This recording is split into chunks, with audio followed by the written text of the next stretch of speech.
Labdien! Mani sauc dr. Juris Ehrenpreis. Es esmu ārsts andrologs, klīnikas IVF Rīga androloģijas centra vadītājs.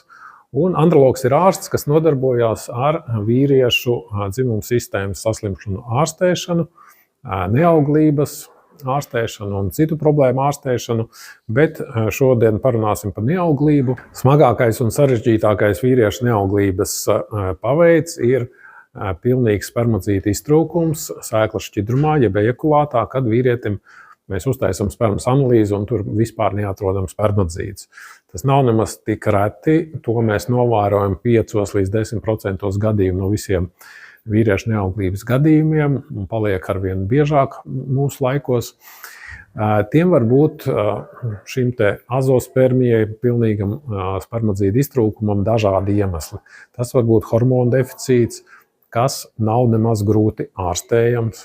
Tie var būt ģenētiski iemesli, kuru ārstēšana jau ir daudz grūtāk. Parasti ģenētiskus iemeslus mēs šobrīd vēl nemākam ārstēt, bet ja azospermijas iemesls ir kaut kādi ģenētiski defekti, tad vienalga 50–60% gadījumu šiem pacientiem mēs varam palīdzēt iegūt spermacītus. Mēs taisam tādu mini operāciju zem mikroskopa, meklējam spermacītus sēkliniekos, un, kā jau es teicu, apmēram pusē gadījumu mēs spermacītus sēkliniekos atrodam un varam viņus izmantot mākslīgai apaugļošanai, ievietot šos spermacītus partneres olšūnās un pēc tam apaugļoto olšūnu ievietot partneres ķermenī. Tātad tie var būt hormonāli iemesli, kur nav nepieciešama ķirurģiska iejaukšanās, bet tā var būt ārstēšana ar medikamentiem. Tie var būt ģenētiski iemesli, kur daļā gadījumu, diemžēl, mēs neko nevaram palīdzēt, bet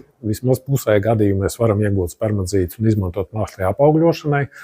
Tie var būt kaut kādi sekas pēc nopietniem iekaisumiem, seksuāli transmisīvām infekcijām, kad ir notikusi sēklas vadu rētošanās un spermacīti veidojas sēkliniekos, bet netiek ārā, netiek cauri šiem te aizrētojušiem sēklas vadiem. Un tad mēs arī šeit praktiski 100% gadījumu, visiem pacientiem mēs varam iegūt spermacītus, pat neaizskarot pašus sēklniekus, bet sēklniekam ir tāda piedēklīša, arī tāda mini ķirurģiska procedūriņa, 10 minūtes narkozīti, ieduram sēklniekam blakus sēklnieku piedēklī, atsūcam spermacītus un arī varam viņus izmantot mākslīgai apaugļošanai.